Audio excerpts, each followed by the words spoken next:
Yeah. We like. I just acted like I had that dialed in, but it was not even on my radar to record. So there you go. Yeah. No, I'm just we like a little off the camera conversation. Get things, get acquainted. Get acquainted really quick. Cool. All right, guys. Well, I'll go ahead and kick this thing off, and then we're on our way. Hey, everyone. Welcome back to another episode of Small Teams, Big Wins, the show where we talk with founders, operators, and creators who wear all the hats and are building things that matter. Today's guest is Jennifer Payeur. And I'll be honest, guys, this conversation hits different. Jennifer spent nearly 30 years in the world of financial services, leading huge teams and climbing that corporate ladder. Then some health issues arose and changed everything for you, Jennifer. It sounds like, right? And instead of following that conventional path, you chose to go a plant-based, more holistic approach to healing, and eventually obtaining your own company, Nature Provides. And then I know you're doing some work in plant stem cells as well. You've produced a documentary, written a book. And honestly help thousands of people align with what truly lights them up. And that's kind of like the core theme and message of today is how do we kind of help people along the way to identify what it is that truly lights them up. And so this episode is really for anyone that's kind of sitting in an idea, but maybe a little bit hesitant, a little scared, wondering if that grind every day is really leading somewhere. And so we look forward to sharing Jennifer's story to remind us, where true freedom starts. So Jennifer, welcome to the show. Thanks so much for being here. Yeah, it is just such an honor to be here and talking about the things that light me up. So grateful. And I can tell that this topic lights you both up too. Oh, 100%. And, that was one thing that as I was going through my journey, as I kind of went through my career, I always knew that at each stage along the way, I was just going to be a sponge and just soak up that knowledge for eventually to go after something that truly lights me up. And honestly, it's not even like industry specific. I think I just like tackling a problem from a vision that I have and being able to kind of go after it and do it a little bit outside the norm. For me, that's kind of what lights me up. Like I'm an engineer. I enjoy building systems. I enjoy the like level 1 and just knock these out. And then they, kind of build up into level 2 and then you kind of start getting going. But yeah, so Jennifer, you spent nearly 30 years in banking. What was that moment for you a little bit, which, you kind of decided to leave it all behind and start pursuing, some of these things that truly light you up? Yeah, I had 2 major health crises, and that really was the pivoting point for me. But I want to go back a little bit. So when I go back, I was the kid, I was a tomboy. I was, climbing trees. I was in the grass. I was picking up anything that crawled. I wasn't afraid of anything. And I loved to teach. So as a kid, I would sit down and I had a little whiteboard and I would teach my friends. I was really good with math. So I had this innate kind of like light drive in me. And then what happened is what happened a lot to my generation. We had parents who said, oh, you're not going to make enough money being a teacher. That's not going to work. Right. And then I wanted to be a psychologist. And my dad said, no, those are weird people. Right. So I had all of this programming. And I think this happened a lot to my generation. And I'm glad your generation has pivoted because, we were told who to be, how to be, why to be, when to be. And so I conformed. And after being told I couldn't be a teacher, I couldn't go to college to be a psychiatrist to help people, then I thought, well, I'll be a doctor. They make a lot of money. And so I started in college at Ohio State as, in the pre-med field. And I was in for about 2.5 years and quickly realized like, oh gosh, this means another 12 years of college. And I've got to move faster than that. So I ended up switching. I was really good in math. So my mom said, why don't you go do finance? There, you know, you work with math and you make a lot of money. So I was like, all right, great. Right. And I was never driven by money, but my parents were, because they grew up in the Depression era. Right. So again, this programming and conditioning is a really big point because it happens to all of us. I think it's unraveling now. So, you know, I went from these like heart's desires of what I wanted to do, and I pivoted into something that I really wasn't, you know. So 29 years I spent in finance and in banking, and I was really good at it because I was good in math. I was good with people. And each day it was kind of chipping away a little bit more at my psyche and my soul, because that girl that was outside in nature, you know, connected to everything, alive, was sitting at a desk under fluorescent lights, you know, 10, 12, 14, sometimes 20 hours a day. And just slowly kind of disappearing, you know, at my core. And I believe that was really the driver for me getting sick. So in 2008, I had pneumonia, bronchitis, shingles, tachycardia, mono for the second year in a row, and finally diagnosed with chronic fatigue. So, I mean, I was as sick as they get. I had, my lymph nodes were the size of golf balls, but again, that conditioning, no pain, no gain, you know, don't cry or I'll give you something to cry about. It was like, suck it up, buttercup, just keep going. And so I ignored every sign that my body was giving me. And for a 9-month period, I was literally working 20 hours a day. Oh, man. How is that possible? Like, I look back and I'm like, how did I do that? So I was sleeping 3 hours a night, and then sitting at a desk, running to this meeting, running to that meeting, wasn't eating, and I was gaining weight. And I'm like, how can I be gaining weight? I'm not eating breakfast. I'm having a bag of pretzels and water for lunch. And I'm not eating dinner. Why am I suddenly gaining weight, you know? And so, you know, I think this message that knowing yourself and sticking to it and overriding the programming is so important.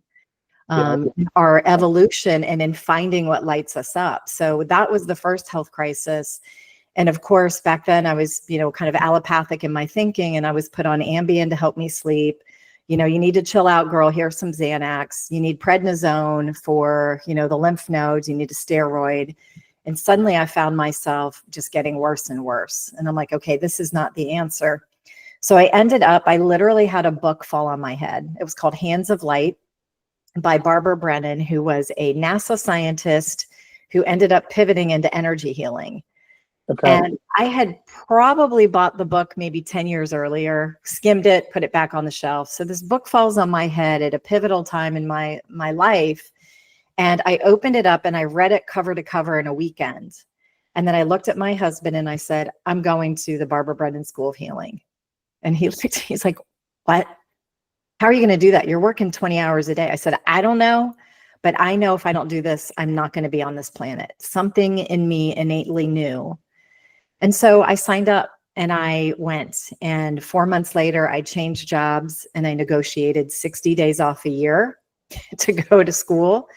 And that began my path deep into the healing sciences. So I went deep. I became, you know, yoga certified, medicinal aromatherapy. I ended up doing a 2-year study with the 13 indigenous grandmothers. And slowly over that period of time, it was about 8 years, where I started, I call it the great unraveling. I started unraveling the conditioning, the parts that weren't me, just, you know, like this tornado spinning off. And I started coming back to that girl who was so connected to nature. Amazing. So that was the beginning. And then, you know, boom, in 2015, I was still in banking, by the way. So I was kind of doing this as, you know, at night and on weekends. And just one more thing to add, you know, so I was still kind of living in these two worlds. And then I found out I had stage 4 cancer. And that's when it was like, okay, you know, it's time for me. I've got to step away from this job that's literally eating away at my soul. And I was going to say, how long after, when did you discover the diagnosis versus when you were dealing with all that illness for the 9 months? Because you went 9 months, then you negotiated some time to like 60 days a year, right? And then how long was that before before you Yeah, received so I it? graduated from Barbara Brennan in 2012. So I got sick in '08, went to a 4-year healing school. Then I did the 2-year study with the grandmothers, then yoga certified, right? So that I just like deep into game on. I've got to figure out how to heal myself. And then, but I was still like attached, I'll be honest, I was still attached to my paycheck in banking. Right. Right. Because I was pretty high up in the banking world and I had 4 kids that I was raising and I had a lot of financial responsibility. And I think a lot of people feel this way. You feel trapped. You're like, how am I going to go from here into what I know I'm supposed to be doing or I want to do? And I didn't see a path. So what happened is the universe said, well, we're going to help you with that. Right. So, I'm a big Dr. Joe Dispenza fan, and he says, why do people wait until they get sick to change? And that was me. I waited, that last piece. It's like, I can't leave. What else am I going to do? My identity was so tied to those 29 years that I had in corporate that I didn't see a way out. And now I look back and I'm like, oh my gosh, so silly. But that's what really catapulted me out of the banking world. I said, okay, I can't do this anymore. I'm choosing something different. And that's when I left. Amazing. Yeah. And, what an amazing kind of story and journey for you. One thing that you said that was really resonating with me during that time is, during that 9 months when you're suffering, honestly, and you're suffering because of the constructs that were put on top of you from a very early age to not ask for help, to not show pain, to not show weakness, all this kind of stuff. And I'm just like so relating to that, not necessarily because those are the same constructs that I have, but I have really tried to spend the majority of my life like understanding who I am absent of my constructs, right? Like absent of the of the programming that's come on. And I know for a lot of people in the US, there's that template of like, okay, you're going to go to high school, go get your high school degree. Okay, now go borrow money to go get, another degree. Make sure it's not something in the arts because the arts isn't going to pay off, right? Make sure it's not something in education because that's not going to, whatever, right? And then, you get into this kind of rat race, soul sucking job that you're like, I don't even want to be doing this necessarily. But then I have to go get a higher degree and borrow more money to even break out of that. So I just think it's amazing that, you got there, whether, it's just kind of an amazing journey. So Darien, I wanted to throw it over to you. And I just kind of wanted to ask you, like, through your periods of, managing the Ridge, and then now kind of going into your next phase, I feel like I've seen from you as a close friend of yours, you actually truly starting to transition into things that light you up. Is that kind of accurate for this season in your life? Yeah, definitely. And Jennifer, what you touched on, and the whole being programmed from a young age, that it still kind of fell into at least in my family and our generation, that still kind of fell into my generation as well. I would say it was a little bit easier to get out of that, that cycle, I guess, for me at least, in this generation, so to speak. But I started breaking through, I would say about college when that idea started to change for me. And because it was like, okay, you're getting out of high school, where are you going to college? You have to go to college. But the more that conversation took place over dinners, family dinners, the more I didn't want to go to college. And then it just became okay, I did go to college, but then somehow I got kicked out of college. Perfect. Then business happened. Amazing. It was all in the right, it maybe didn't happen the right way, but at the same time, it progressed into where I should be. And then, fast forward to today, I still took that concept. I started living life that moment for myself in some sort of capacity, and even more so now. Like I did start to follow my mom's dreams, but nowadays having sold the businesses. I'm definitely in my own space, doing the things I want to do, and truly living that way. And so, yeah, so I totally get where you're coming from when it comes to, I guess, the constraints that are put on us, or it's really just about living in a world that you see what's happening around you is just the same thing over and over again, and people just live in this continuous cycle of you go to work, you go home, you provide, you go to sleep, you do the same thing over and over and over again. But there wasn't, I guess, too many outliers giving you inspiration, or even finding inspiration within yourself to be able to break out on your own, or it just seemed like out of the ordinary, right? So it's interesting. It's very interesting how that is easier to accomplish nowadays. But Jennifer, one question I had for you coming back to this was that since you discovered this, well, I actually have two questions. One, when you were dealing with all of these sicknesses, because I'm actually we're about 8 days away from launching a villa project, and the developer has Crohn's disease and is extremely sick. We're not able to communicate. I know he wants to be out in the field crushing, being able to communicate, and I'm sure this is something that you experience. So not only are you sick, but you're also feeling bad about not being able to put pieces together, whether it was for family, whether it was for business, whether it was even just the feelings that you have of just wanting to get out and do things, because that's how productive you are. So that's one question. And then two, the other one was how do you take this, breaking out of the cycle feeling into your businesses and the people that either you employ, or how it shapes like nature provides in itself, and how that entire way of thinking kind of sets the building blocks for these businesses, your family, the way you think, the way you move every day. So yeah, those are two questions that came to mind when you were talking, and I just wanted to get them out there before I forgot. Yeah, I think, the first one is the conditioning starts early, right?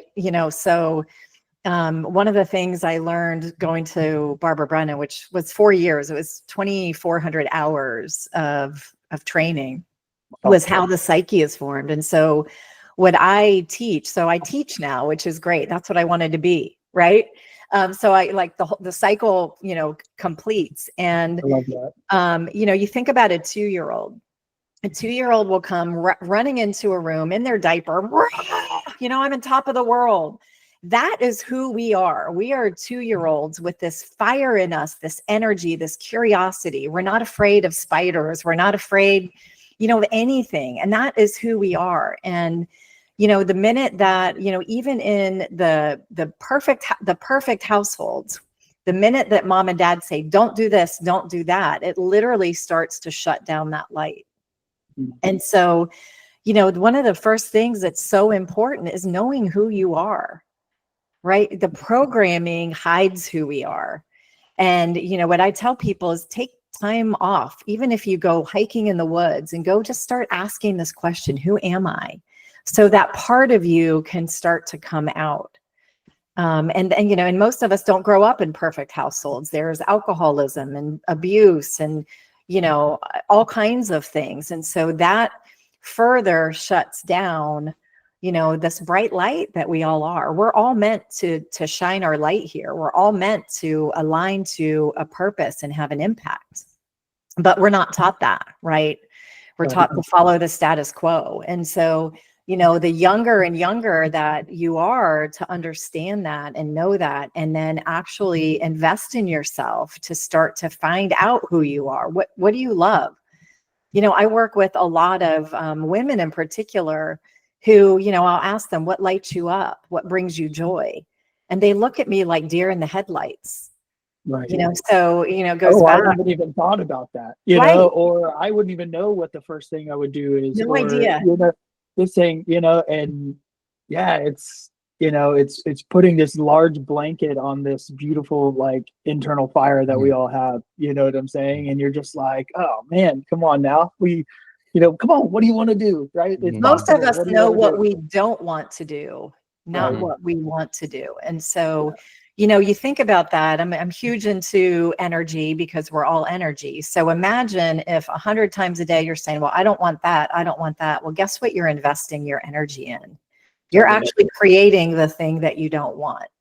If you say, wow, I want to teach, and you get really clear on the what, the universe, source, God, whatever you want to call it, is responsible for the how. I once had a mentor say, I lost my job, not my problem, it's God's problem. We'll see what he throws to me. Right. But we are so used to controlling because it feels safe. Right. That's why people stay in abusive relationships, because it's familiar and it feels safe, even though it's not safe, but the psyche. Right. So there's a lot there of really just getting to know ourselves. Yeah. That's how you start to break out of the conditioning. And so what I've done is I've not exactly opposite, but when I founded Nature Provides 6 years ago now, you know, I was able to apply the things that I learned in corporate, which is great. Process, I was huge into Six Sigma and process. So SOPs, you know, some of the boring stuff, but completely changed everything else. You know, so we have a weekly meeting where we say, you know, what are you present to? I give everybody an avenue to show up and presence. What is, you know, it could be like, oh, my kid got an F on his paper and it's really weighing on me. Great. Let's have space for that. So you can move the energy instead of worrying about it all day and having it affect you. I only work with people that have integrity like that. You know, I listed, you know, 6 years ago, here are my values: and integrity, respect, honesty, trustworthy. You know, when you have those values, I want people that have those values working in my business.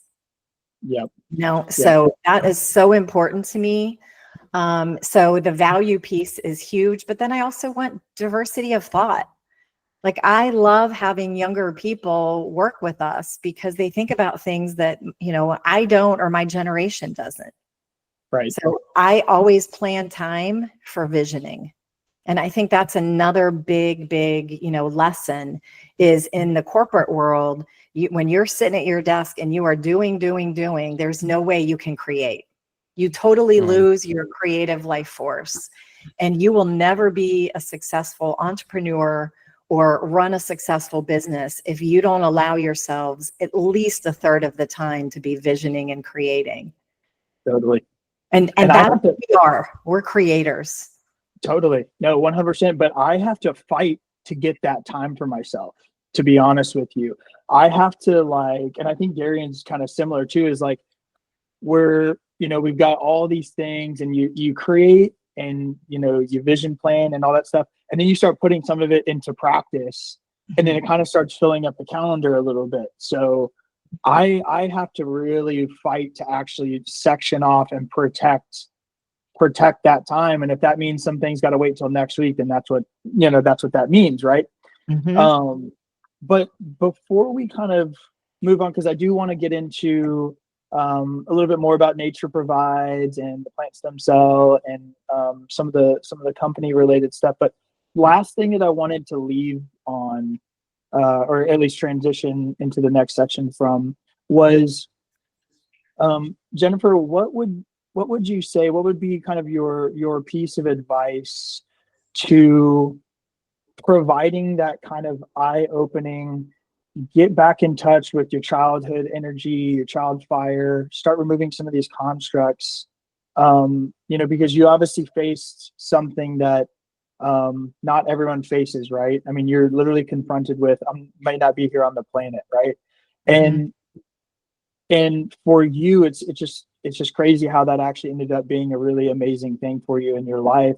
For people that may not be presented with that difficult of a wake up moment, I just was wondering if you had any advice for people to kind of achieve that same level of realization that you had without having to go through the complexities of, battling stage 4 cancer, without having it and choosing. I mean, I have so much respect for you, because almost everyone else is going to go, yep, we'll take what the doctor says and we're going to go the pharmaceutical route and, more and more stuff.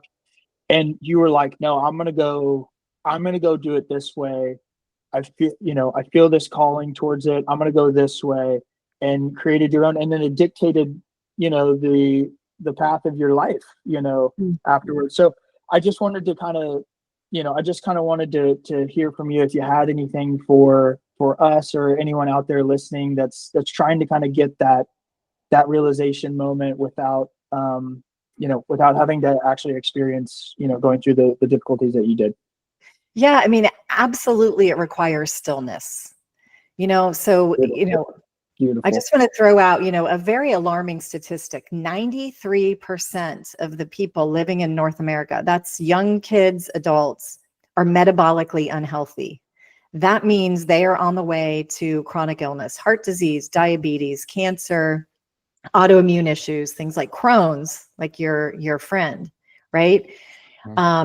So take a step back and you just look at that. And that tells you we are in a mass disconnect, right? So it requires, we're in this fight or flight constantly. Our nervous systems were not designed to live in fight or flight. You go back to 100 years ago, they woke up when the sun came up, they went to bed when the sun went down. They were outside working. So you think about our lifestyle today, we are indoors, we're not outside much. For the majority of people, even people not in corporate jobs, they're working inside. And we're totally disconnected from nature. And we are nature. So if we are going to be inside and not outside, that is going to be one problem. So something that somebody can do, I like to get up in the morning and spend a few minutes in the morning sun. Yep. That sets your circadian rhythm for the entire day.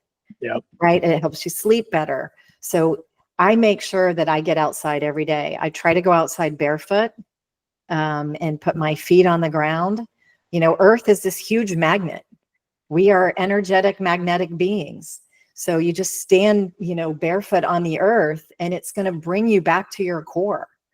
It's going to reset everything. And then, you use the word, Jordan, like I have to fight for that time. Pay attention to that word. So that tells you that something is out of balance. If you're having to fight to create, then you are, something's out of balance. So instead, make your creation time your priority. Right. And when you do that, the to-do stuff will actually get done, believe it or not, because of the laws of the universe, energy will follow matter. So if you invest in, okay, every day I'm going to commit to getting up early. I'm going to go put my feet on the earth. I'm going to go stand with the sun. Having gratitude is huge. I used to get so annoyed probably 20 years ago. It's like, oh, I write gratitude journals every day. And I'm like, that's so cheesy. I'm so judgmental. I was like, oh my gosh. And now I totally get it, because when you're in a state of gratitude, you're in a state of receiving from the universe. That's when these amazing ideas come in. That's when your creativity is at its highest, because you're in a higher vibration. Gratitude, bliss, joy are all super high vibrations. There was a guy, David Hawkins, who wrote a book, and he created a scale. And he said, shame, guilt, which we all carry from our childhood, are low vibrations. So you're not going to be able to create when you're in that low vibration. So getting outside, connecting to nature, literally prioritizing quiet time. And I'm not talking, it doesn't have to be, oh, you have to meditate for an hour a day. Sitting still, closing your eyes and saying, okay, what do I want to create today? What do I choose? So use powerful words. I'm choosing to create whatever it is. Put it into the container, the energy container. So you're now investing in that scenario. No different than you're investing in your financials, right? So you're investing in the scenario of creating something amazing. I want to create something that's going to have a huge impact. And then you let it go. So that's another big lesson, is we often attach to what we're putting in, into the universe, into the container. Don't attach to it. Get clear on the what, let the universe bring the how, because you will be surprised at what shows up in the most miraculous of ways when you do it that way. Yeah. And anybody can do that. So I'm not talking like, oh, you need hours and hours a day. We're talking 15 minutes a day. And sometimes, I still have busy days. So I have to set my alarm on my phone. It goes off and I'm like, okay, get outside, Jennifer. Let's go. So I have to set reminders because I'm very conditioned to just keep driving and plowing through.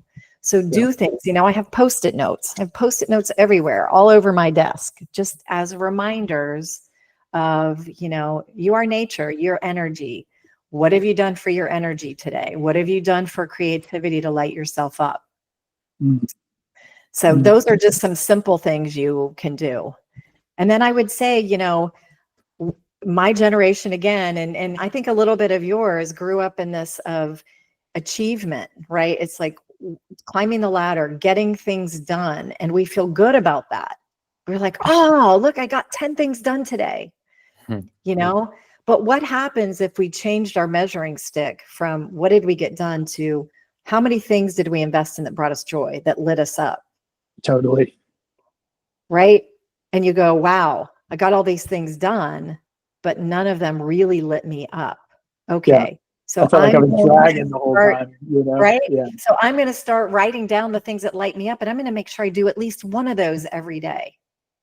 Sweet. So that's how you shift. So it's not this like, boom, you got to stop doing everything. You just start doing little things that shift your energy, that shift your sense of purpose, your sense of self, and then everything else starts to fall into place. Yeah, that's amazing. Darien, do you have any go-tos kind of throughout your day that kind of lights you up and amidst the busyness? Yeah, definitely. I think so I operate in a world where there's a million things to do all the time, every single second of the day. And I think that may be just from a habit of wanting to do so much. And so I'm involved in a lot. Now, what I like to do and what I like to surround myself with is a space that's close to anything fitness, whether that's like being able to go outside, work out, swim in a pool, go right down to the beach, whatever it may be. And then also encapsulate myself in a comfortable space where I can, that doesn't feel enclosed, that doesn't give me that corporate office feeling, something typically with views. And so what I'll do is work hard for long periods of time, get up, go outside, jump in the pool, take some, big deep breaths, go work out, come back, do the same thing. And so just these little moments, whether like one session ends up being 5 minutes outside or being in the pool or even having a conversation with someone, or it ends up being an hour. Those things right there bring me back with a fresh mind.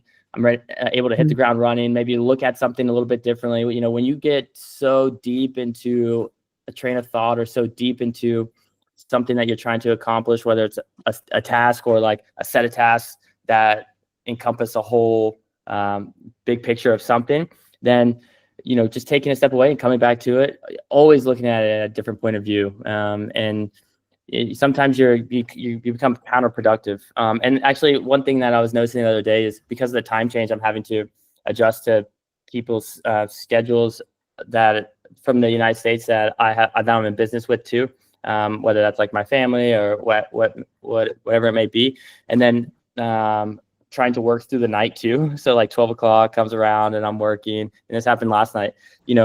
All of a sudden you're not being productive at all. Something that would take you 5 minutes of time is taking you 30, 45 minutes, right? So there's like understanding that and being okay with that and accepting it and, allowing yourself to move on to the next day with a fresh mind, healthy, a lot of energy, and moving forward. It's not like you can save the world in one day. And, sometimes if we want to do that, probably every single day, right? But understanding that just chipping away at things little by little and enjoying yourself in the process is definitely helpful. So, well, yeah, a little bit of there's your answer. I love it.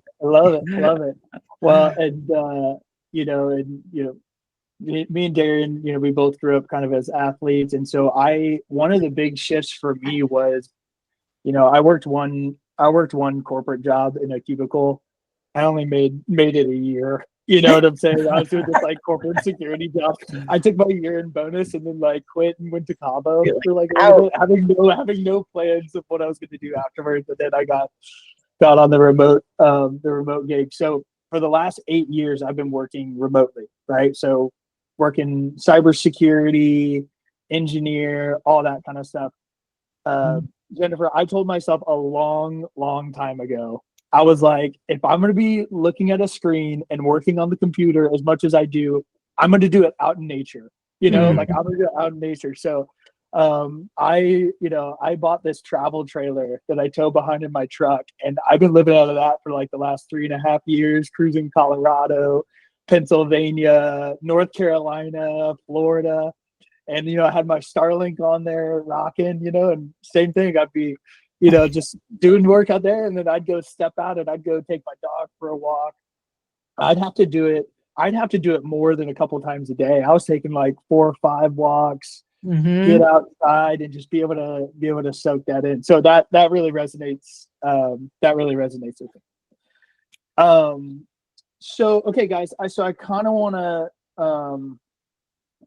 to shift now and kind of get into just kind of some of the inner work nature provides, and some of the, I mentioned Jennifer, and I thought this was super, super impressive. You mentioned the army crawl, right? You mentioned growing nature provides as much as you did, which was 5 times over, I believe.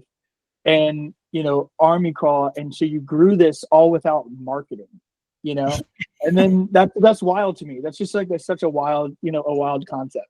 So, in addition to, as entrepreneurs, like, we're going to make mistakes. And you mentioned kind of making every mistake. Every single one. Every single mistake. So I'm just kind of wondering if you can just kind of illuminate some of that for us and just kind of help us along that. Okay, like, you founded Nature Provides, and was this after recovery of cancer? Yeah. So this was in 2019. So I left corporate in 2017, and literally for a year, all I did was volunteer. So I did a lot of volunteer work with the 13 Indigenous grandmothers, because of my financial background. They were a nonprofit, and so, no self-sustainability. It was all dependent on donations and things like that to keep them going. And every year it was like, oh, are we still going to be around? And I said, okay, this is crazy. You guys need to create a membership. You're doing all this training. So I helped them launch a membership program so that they could start to generate their own income that wasn't dependent on donations outside. Right. And that gave me purpose, because they needed something to really kind of keep me going, some type of purpose to keep me going. And then I said, okay, what do I love? Well, I had been working with essential oils since 2010. That was kind of one of those things that I did on the side. And I was teaching a week-long class, and I said, I really love essential oils. I love plants. I really was brought back to that, nature-loving girl when I worked with the grandmothers for 2 years. And I've got some wild stories about that. But, I said, I love essential oils, but, there's so many companies out there, and not many of them are organic. And I really had this longing to create something.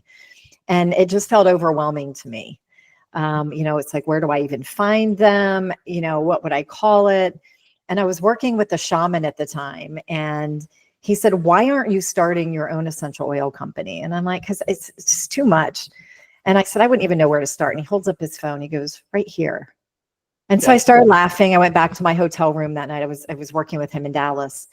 And I called my husband and I said, oh my gosh, Don Javier wants me to start my own essential oil company, and not going to happen. It just, again, I did not grow up in the entrepreneur mindset. Right. And so hung up the phone, went to bed, flew home the next day, and I came home And my husband, who speaks French, changed his Google search into French and said, help me find organic farmers for essential oils. And boom, boom, boom. He found a co-op of like 30 organic farmers between Canada. So he's from Canada and Europe. And he said, by the way, he called them and he kind of interviewed them. So I came home and he said, I found your farmers. They're right here. Get going on it. Because he was tired of me moping and saying, I don't know what I'm going to do. So long story short, I ended up starting, it was called Ancient Plant Wisdom. And I found the farmers, I created the labels, I created the logo. And, you know, to me, it was kind of a hobby. It was like, okay, I love these. I had no plan. I had no plan to really sell them. And in the first year, I actually sold about $50,000 worth. You had no plan. You know, considering it was like a little hobby, I had no plan. It was like, I just know that I love these. So again, that purpose, that, you know, drive, what lights me up. And then, so that was 2017. And then in 2018, I did routine blood work, you know, as somebody who went through stage 4 cancer, and my markers started going up. And I'm like, what the hell? Like, I'm out of corporate. I have balance in my life. I'm doing something I love. What is going on? And so a friend called me back in Dallas and she said, well, my husband, you know, is really good at working with people who've been through this. You should come to Dallas. So I was like, what the heck? So in October of 2018, I flew to Dallas. And, you know, I saw Dr. Michael and worked with him. And he said, yeah, you know, it's very common to have a recurrence. So something is still off in your system. And then he just happened to walk out and he had this bottle and he said, oh, this has saved a lot of my patients' lives. And I was like, oh, that's really cool. What is it? And as soon as he said embryonic plant stem cells, the only way I can describe it is I literally felt like I was struck by lightning. I had goosebumps all over my body and I became a pit bull. I was like, what are these? How do they work? How do you know they work? You know, I just started firing. He's like, whoa, whoa, whoa, whoa, whoa, whoa, whoa, whoa, whoa. And he said, there's a training coming up in January in Hawaii. And he said, it's for doctors. You're not a doctor, but you are a holistic health practitioner. So why don't you see if you can get invited? So I got myself invited. So I fly to Italy in January and, you know, took this week-long immersion. And what was really bizarre is I'm an experiential learner, no plants to be found there. So it was all in the head. This is how they work. This is why they work. And on the last day, the guy teaching the class said, oh, and I'm going to be selling my company. And here comes that same bolt of lightning. And I'm like, what does this mean? Like, I've had a week-long class. So I call my husband from the airport and I said, I think we're going to be buying a plant stem cell company. He's like, wait a minute, you just went to a class. What are you talking about? So I come home and I literally meditated for 2 months, just saying, okay, give me guidance. I need to know what this means. And I said, well, okay, great. Why don't I actually start using the plants to see what happens? And 2 months later, my cancer markers were back in the normal range. And I went, okay. And in my meditation, what I kept seeing is light coming into the body. I just kept seeing light come in and I kept seeing debris go out and light come in and debris go out. And I am an intuitive. So I'm like, okay, this means something. And I ended up calling up a psychic friend and I said, I'm thinking about buying this company. I just bought the assets. And so it was the inventory and the email list basically. But I said, I'm thinking about buying this company. Can you tell me what you see? And she said, oh, honey, you need to buy this company. There is light coming into the body and what's in the way of the body coming into its full potential, it gets moved out of the way and the body turns back on and the energy turns back on. You need to buy it. So I bought the company. I bought the assets. That's how it came about. And then what's fascinating is once you say yes to your purpose, it's like everything lines up without any effort, right? So the name of the company was called PSC Distribution. That was supposed to stand for Plant Stem Cell Distribution. The label was terrible. The name of the company was terrible. And I said, okay, this is not going to work for me. And the message I got, which I think is an important message to share with the audience, is as human beings, we like to say we own things. And the plants were very clear with me. You don't own us. Nature does not want to be owned. You are our steward. You are the messenger, and your role is to get this out to the world. I was like, all right, got it. And so I rebranded, and the way I rebranded, I was with our supplier in Italy. He came to the US and we were in New York. And I'm like, I hate this name. It doesn't resonate. There's no, life force in it. So we're doing what normal entrepreneurs do, use your head, right? So we're brainstorming and nothing's coming. And he's like, oh, I've got to go get a magazine at CVS. So we get up, it's raining now, and we're outside, and he buys this magazine that was National Geographic, and he was going to be manufacturing some CBD for a company. And that's why he bought the magazine. And I said, Vito, turn the magazine around. And he turned it around and it said Nature Provides. And I said, that is the company name. And he's like, oh my God. And that's how it happened. So I would say since 2019, since I really started listening and being still, my life has had miracle after miracle, ease after ease after ease. Now, what does that have to do with every mistake? The mistakes weren't big enough to take me out, to take me down.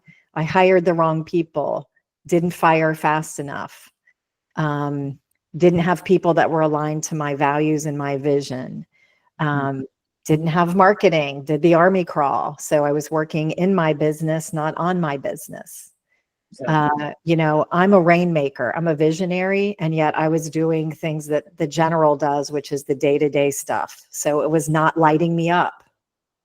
My husband finally left corporate. He was at a big consulting firm and in banking prior to that. And he came in and I said, I'm not supposed to be in the CEO role. I'm supposed to be growing and connecting and getting the relationships. And you're supposed to be doing the day-to-day because that's what you're really good at. So finding, the right fits for the right skill set. Right. So that's another lesson. And then, measuring everything. We were both Six Sigma people, and what you measure is what gets done. And it's like, so how many new practitioners did we add? I don't know. And I'm like, why aren't we measuring this stuff? So kind of using the great things from corporate and applying them to the business. And then we started seeing year over year growth. And most entrepreneurs, I forget the stat, it's pretty high, don't make it past 3 years. Right. Right. Yep. So another big lesson coming from corporate is it was great using corporate money to run projects. Now, when you're an entrepreneur, you're using your own money, or you're having to borrow money or get an investor, and then you're diluting your equity. So all of those things, we had to learn along the way. And now we're rocking and rolling, and now we do have marketing. Love it. Well, I can, Darien, do you have a point? Sorry if I'm talking too much. No, I love this. It's a lot of people that are, having their own companies, starting their own companies, whether how far along down the road they are, they all have something to learn from someone else that's been through the process. So it's great to hear from your point of view. And it's interesting that you kind of brought it back to the corporate world after all the negative things that the corporate world could teach you as well. But what's funny about that is that I had someone tell me a long time ago that if you don't know what to do, just go into the corporate world because they'll teach you a lot of things. And whether I didn't listen to them, by the way, but I didn't get to learn any of those things. But it kind of brought me back to that point because it is true. It can teach a lot of structure. They operate at such a large scale that simplifying some of these processes and putting them into small businesses and applying that to help it scale to a certain point are definitely things to take away from that. So it's really cool to see that. And now with technology these days and how technology has evolved from when you first started your business to now, it changes everything. And so I wonder how it seems like that you are using some new technology that's out right now, like Perplexity, Claude, in your healing workflows. So how has how have you implemented those specifically? What type of technology are you using within your businesses? And is that for clients? Is that just for you personally? Are they integrated? Can you walk us through all of the technology that you're currently using and what workflows you're using them for? Yeah, we've got probably every piece of technology imaginable because we have a practitioner site and we have a consumer site. So of course we're using Shopify and WooCommerce, which I think are the two, biggest storefronts. We've got a lot on the back end. We use QuickBooks for all of our accounting functions. Zapier, we're using Zoho, Kajabi for membership. Yep. We're using Klaviyo as well.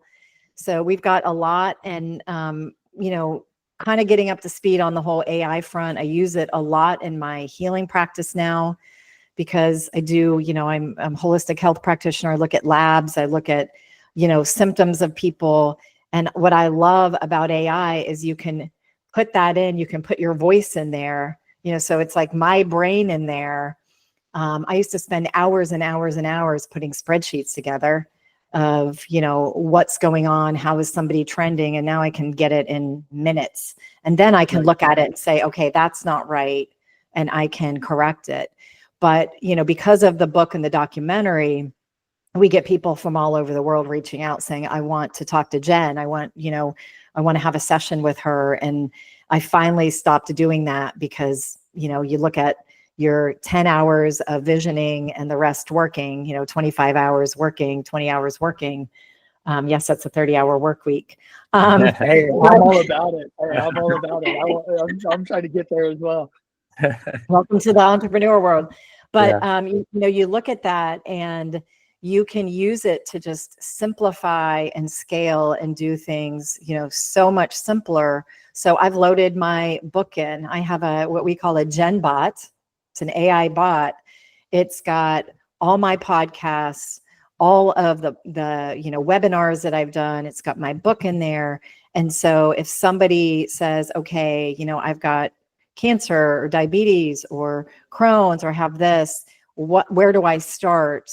We use those tools to guide them. And then of course, then it takes a second to check and make sure it gave the right information. So that's my accountability is, it's not always perfect. And I've got to make sure that, because it's my reputation that what I'm providing to somebody is actually really the right thing.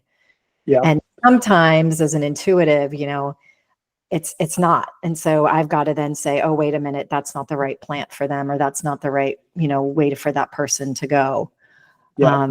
So you still need the human touch and the human lens. You need the human in the loop, but that's been a really powerful thing that we've seen and what we've been trying to provide for people that are interested is like, hey, like we have this amazing capability to take massive amounts of unstructured data and structure it very quickly. And especially in the kind of support, frequently asked questions, guidance, being able to now take essentially your brain, right? Your ideas, all that, and put it into this data source, and then being able to have tie in, right, the LLM model, the inference model, and being able to have people being able to access that. And, it's not creating something that's not already there, right? It's all your ideas that are in there. It's just taking that and applying it and putting it into a structured manner for someone that would like to access that information. And it's just a huge, I just want to pause right there because it's huge. No, it's huge. It's actually huge. And we're finally here in this kind of day and age where we're talking about this, oh yeah, it's super cool. But it's actually incredible because where I started, my background was as a software developer, and then I was an ethical hacker for a few years. And, basically technology and our entire kind of civilization is governed between electronic impulses going in between pieces of metal. Right? That's where all this started. You know what I'm saying? And now we're up to this point where we just have this massive amount of processing power, and it's super cool and super fun. I love it. But I just wanted to bring up one little thing too, is you mentioned measuring kind of everything, right? And, in cybersecurity, no news is good news, right? Mhm. So like if you're doing your job perfectly, no one really knows what, necessarily what you're doing, right? Like, Right. because they're like, I don't understand that, and there's no incidents or anything like that, then no news is good news. But in all my programs, I constantly have to document all the stuff that we're blocking to be able to show, or like for the auditor or different stuff like that too. So really resonate with the measuring everything. And that's one way that we really, really use, you guys use Zapier, we use N8N, and then we tie in, some AI agent capability, and we have like our RAG system, which is basically taking our data source and being able to draw from there for inferences, responses, that kind of thing. We use ours a lot on the marketing side, on the support side, internal operations. I mean, we built Naptic from the ground up based off of AI-driven automated workflows, because we were like, we can't go out and sell this to other people unless we do it ourselves. So we actually used ourselves as the first use case. Yeah. which was fun, so that way, so we spent the last 4 months doing all that, and obviously the reporting and stuff like that. So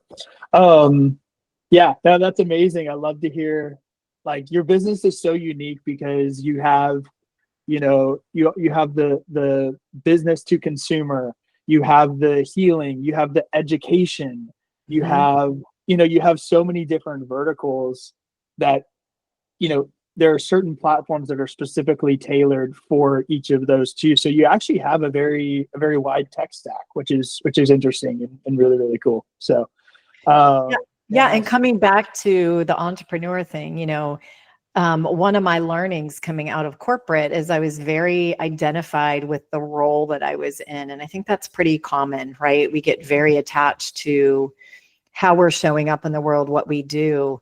And, what I've started to evolve to is I've got, 3 different businesses. I have a podcast, and it's like, okay, how do I create the umbrella brand, right? The Payeur brand. And so I hired somebody to help me with that, and we just nailed it. So I'm really excited about it. But one of my lessons is don't get attached to, to the role that you're in. What is it that your mission is? What is the impact that you want to have in the world? And then you might have multiple pathways to get there. And when I sum it up, yes, I know plant stem cells inside and out. I mean, I sat with each plant, and I have this unique gift I can channel. So I can sit with somebody, and the plant will tell me which one that person needs to help them. And Cool. An interesting tidbit, one of the wild things I learned from the grandmothers is that plants have consciousness, and they are about 10 years ahead of humans. Wow. So think about that. So plants are our elders, they're our teachers. And so they know what's coming. And so, just being able to know that, I have multiple pathways to have an impact. And what I'm really here to do is to wake people up to their potential, to their light. That's what I'm here to do. That's where I got out of whack in my life. That was a huge part of what the cancer journey was about. Yeah. When you're given a 23% chance to be alive in 5 years, and you have a big mission and you haven't fulfilled that, it's pretty scary. Totally. And so, that's really what I'm here to do, is to help people find their joy, find their creativity, so that they can have an impact. That's really, and I just happen to do it through plant stem cells and through essential oils and through the plant kingdom, because they have a consciousness that will help elevate our consciousness. I know that sounds really woo-woo coming from a woman that was in finance for 29 years. I love it. No, this is beautiful. This is beautiful. I think also, talking about all the verticals within your business, and then you're saying, the umbrella of the big picture of, and how to make all of those verticals work together in order to create a full cycle of payments in some sort of capacity, but also whatever your main mission is. How long did it take you? you know, when you first start a business, it's like, I could go this way, I could go this way. You know, I'm gonna, you know, this vertical ends up happening, this vertical ends up happening, this vertical ends up happening. And it almost takes time through each one of those to help formulate that umbrella. But I'm curious, you said you nailed it. So I'm curious what was it that brought all these things together? Was it time? Was it, you know, talk me through that a little bit. And what was it that kind of was like, that's it? Yeah, part of it was time, but what started happening is I started getting invited to speak on stage. So, you know, Hack Your Health is coming up in November. I'm going to be speaking there. And I started struggling with, how do I introduce myself? Am I the woman that bridged, you know, from finance to healing? Am I the woman who's an expert in plants? Am I the plant whisperer? How the heck do I introduce myself? And I didn't spend 29 years in corporate for nothing. So it's like, you know, and I wasn't talking about corporate at all. And I don't want to be the person known as the woman who had cancer. Like, I really get triggered by survivor, and you got to fight, and you're at a war at cancer. Those are all low energy words. You know, no, I'm a thriver. I created my own blueprint. I empowered myself through that process. So, you know, I just started struggling, like, this doesn't feel like me. So I felt like inauthentic with how I was even introducing myself. And so I hired somebody back in March of this year to help me for a presentation I was doing. And that helped a lot. And then I still said, there's still something missing. I still, you know, have all these verticals that I'm still not culminating. And so I hired a guy. And so investing in yourself is key, really important for entrepreneurs. We have a tendency to invest in technology and in marketing, but you've got to invest in your own evolution.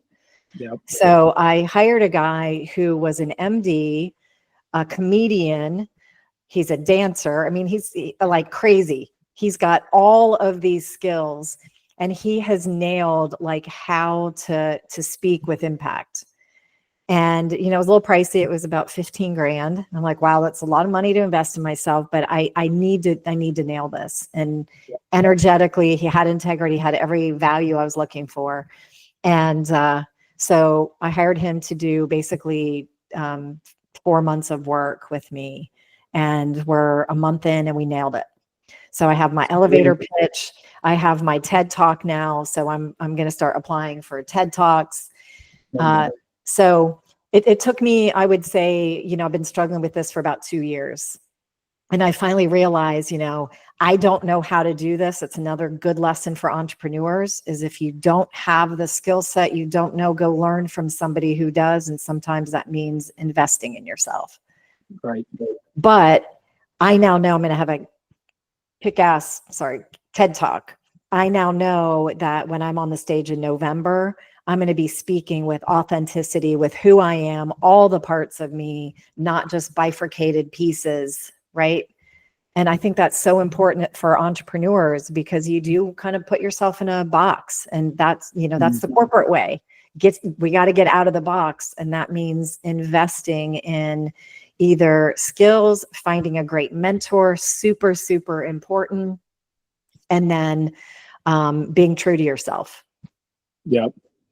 I love it. And you'll definitely have to let us know when you land that TED Talk, and we'd love to share it, and I'd love to listen to it. Absolutely.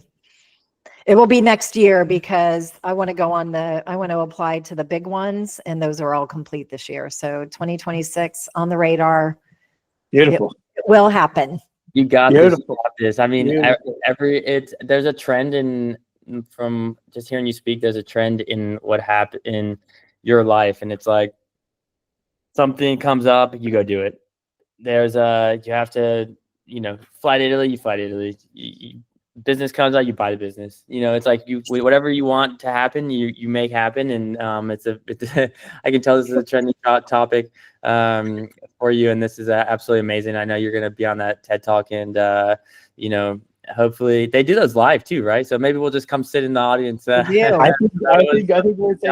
we're taking a company trip, and we're gonna go check Jen out. I think that's let's do it. That's absolutely amazing. That's absolutely amazing. It's cool though. It's absolutely, you know, it's beautiful to hear you speak because you can tell that through this entire conversation that, and your work days especially, and the longevity of going through everything and then creating these businesses, you're staying grounded through all this, and it's amazing. You've 2 brands, trained practitioners, written a book, filmed a documentary, which is wild, by the way. That is pretty amazing. Would love to see that. And yeah, so I will send you the link because we won 3 Cons Film Festival awards. Whoa. Let's go. Do you mind if we share that too as part of No, I would love it. episode? No, Yeah. because I started, this in my quiet time. I said, okay, I'm meant to be a steward of these plants. How do I get them out there? I'm like, well, duh, write a book. So I wrote a book, and so this is another entrepreneur lesson. I was supposed to be in a documentary, and all of my holistic health friends were all joining, and it was about $30K investment. And I'm thinking to myself, oh my gosh, I want to be in this. And then I met the directors, and my gut started, something felt off. So the part of me is like, yay, I don't want to, miss out on anything. All my friends are doing it. All these high profile people are doing it. I want to be in there. But my gut was like, So I sat with it, and I'm like, I talked to my husband, and he said, this will be great. It'll get our company out there. I said, I can't do it. There's something off with the people that are creating this. And so I reached out to an energy healer friend of mine, and he said, they don't have integrity. Don't do it. It won't help your business. You won't get your money back. And so I said no. And it was really hard for me because I saw these people publicizing, oh my gosh. Well, it ended up being a complete disaster. The project still isn't finished. It was supposed to come out at Christmas time. And so I let it go. Don't attach to it. I let it go, even though I was disappointed. And literally 3 weeks later, the marketing team I hired said, Jen, we've been wanting to do a documentary, and we want to do one a year, and we want to do it on you, your story, your plants. So look at that. I let go of something that was a $30K investment that everybody was investing in and doing. And I did my own thing for less money, about half of the investment, that has won film festival awards. We've been nominated for about 10 different film festival awards. And we're still in that process through the end of the year. And I have people from all over the world finding us as a result of it. So I let go of something else came in, and it was the right thing, somebody who had integrity. And it has just been, it's been such a miracle and a blessing, and our business has grown probably about 5x in a year, at least, because of the documentary. And the documentary just came out this year. And so I think we're going to be on track to hit 10x. That's absolutely beautiful. Yeah, please send that link after this. We would love to check that out and watch that. I also love watching documentaries too. So this is something that I would definitely be invested in, especially after talking to you as well. It means a lot. So wow, kudos. It's crazy. When you find, I know we're a little over time here. However, it just keeps we keep diving into a little bit more. But it's interesting to hear the perspective of letting go, because I find myself coming back to that in a lot of different ways. Mm-hmm. Because I'm involved in so many different businesses, there becomes a lot of times where you're also counting on people, for a lot of different things. And when something goes wrong, it's easy, especially in the moment, to act emotionally on the outcome that is in front of you at that moment, right? And so what I find myself doing a lot is just kind of like evaluating. I'll never ever respond back to something that is negative immediately. I'll evaluate and really just think like, okay, how much does this affect me? How much does this affect my life? What can happen? How can we answer in a very positive way that will give them the energy to look at it in a different manner, to allow them to come out of that headspace and move forward in a very productive manner. And so it's very difficult because, for instance, my mom's the exact opposite, very emotional response, immediate, you know, like just fiery Latino. And she just, but it's interesting how you can navigate these circumstances, and you know, hugely, the outcome is very much affected by the way that you decide to handle it. And so, any advice to anybody out there, you know, if you, especially if you're emotional about a situation, take some time to process it before acting upon it, because that will give you a lot of clarity in any sort of sense. But yeah, nonetheless, I wanted to touch on that a little bit because I think that was that was important. But I would say you are very good at that. Yeah. Yeah, I always say the power is in the pause, right? You have two choices when you pause. You can react, which is an emotional, you know, usually a defensive trauma that's still in the body, or you can respond. And it sounds like you've mastered the art of responding. And that's where you're actually coming from your true authentic self. And you're looking at the entire situation and saying, okay, you know, now I can respond with love or with kindness or with clarity, versus why did you do that? That was stupid, right? The defensive reaction. Right. And you know, especially when you're involved in any sort of anything, really just literally anything that involves other people, right? You know, you want to, even if you'll never work with one person again, just the way you treat someone, I think, is important, because it could kind of, you know, come back full circle at some point in time, whether they ended up being in business with someone that you end up being in business with down the road, and that communication, you know, so it's really just about, you know, treating people fairly too. And as simple as that. But yeah, no, it's interesting. It's very interesting. And I'm glad that however my life experiences allowed me to be that way, I'm glad that I've been able to get to that point, because I think it would be a little overwhelming to be different. At it would just cause a lot of stress, I guess, and weight. Yeah. And being in Bali probably supports that too. Yeah. It's definitely nice. You know, I've only been here for 20 days, and this is, you know, just to give a little bit of backstory, this has been a big transition in my life too, because I've, you know, lived in one place for most of my life. I literally bought a one-way ticket here, you know, and so this is one huge transition for me, and processing, you know, my daily routines, how things have changed, what, you know, being away from home and family, and being able to, you know, be incorporated in all these businesses, and all these businesses coming into play too. So it's like, you know, I kind of went into a space to well, it's allowed less weight on my shoulders for sure, from being at home where all the businesses are so close to me. It feels like even just being a bit more, you know, less weight to be on my shoulders. There's never stress and there's never pressure, but it just felt like, because I was there, maybe I had to do this, I had to do that. But I've learned that, you know, there's other ways to look at things. So this is all new to me too. And yeah, Bali has been helpful in that sort of sense for sure. I love it. I love it. Well, guys, hey, huge thank you, Jennifer, to you for sharing your journey so openly. Really appreciate it. That's it for today's episode. Guys, if there's one takeaway from this conversation, I would say it's this.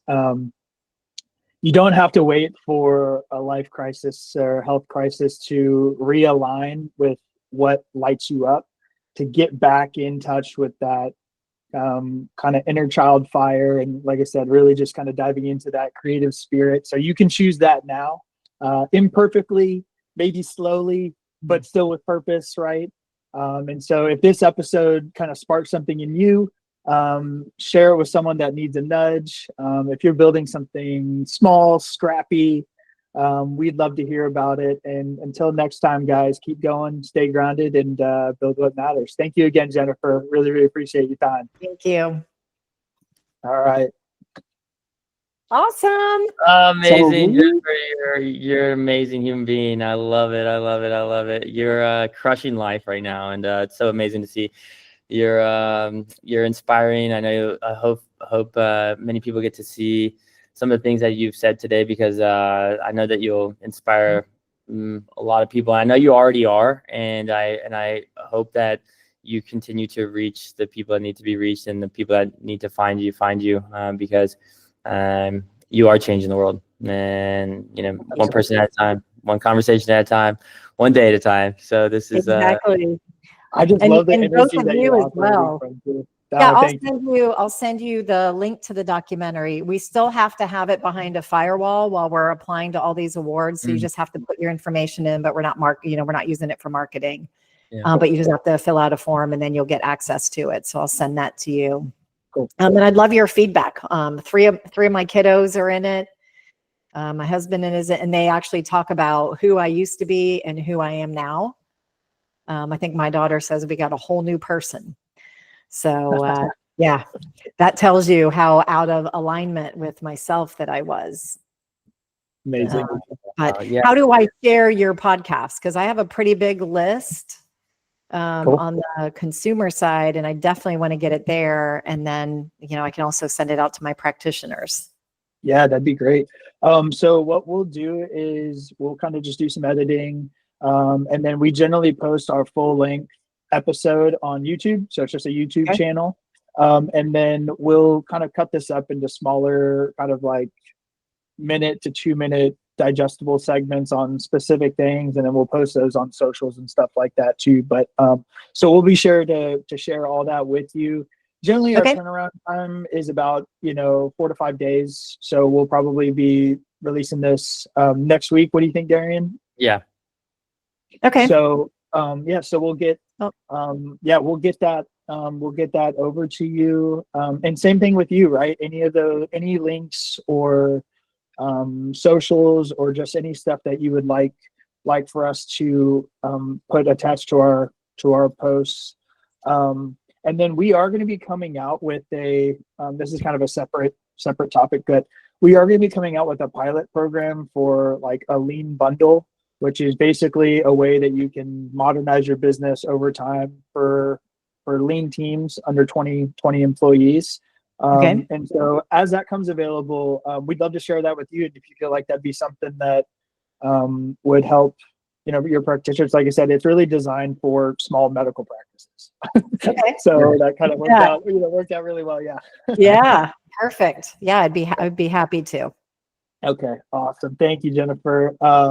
Sweet. Darien, any departing thoughts or questions for Jen? Yeah, definitely. I mean, I'm just gonna, support you in all your journey, and be exciting to share your story with just people I meet. I can already see myself having conversations with people about what you're doing. So I think it's really special, and I'm so happy that you're doing. I'm excited to see where you go from here, because have a lot of big goals, and I know that those goals are going to be achieved, and I'm going to be here to help and support you. And anything you ever need, and if anything ever pops up, especially in the AI world, reach out to us. We're constantly building and learning a lot of new things, and implementing those into businesses, and implementing those into small businesses, large businesses, enterprises. And as we do that, we're going to be learning more, creating more agents that are going to be helping businesses. So with people that we have on the podcast, we won't be able to offer these things to them specifically, because we've had this interaction and this connection together. So, as we grow, we want to help you grow too. And so if there's anything that comes up like, oh my gosh, I can't believe, we should be able to have this piece of the puzzle put together with technology. Why is this not working? What's going on? Let's solve it. Reach out to us. I mean, there could be something that we'd be like, yeah, actually, this is it. And be able to implement that pretty easily. So anything to help you accomplish your missions, we'd be happy to do. And so, yeah, thank you. And we'll stay in touch. Yeah. All right. If I'm passing through Charlotte, I'm going to reach out to you. We're going to go grab Definitely. some coffee. I've got 12 and a half acres here, so I'm embedded in nature. You're welcome to come And I've got a great gym. Yeah, I've got all kinds of great things here. Awesome. Get grounded. Awesome. Love it. All right. Well, thank you so much, guys. Y'all Darien, have a great rest of your evening. Jen, have a great you. day. This All was a lot right. of Thanks fun. so much, guys. All right. Bye. Bye-bye. Nice. Dude, I Dude, feel like that was like the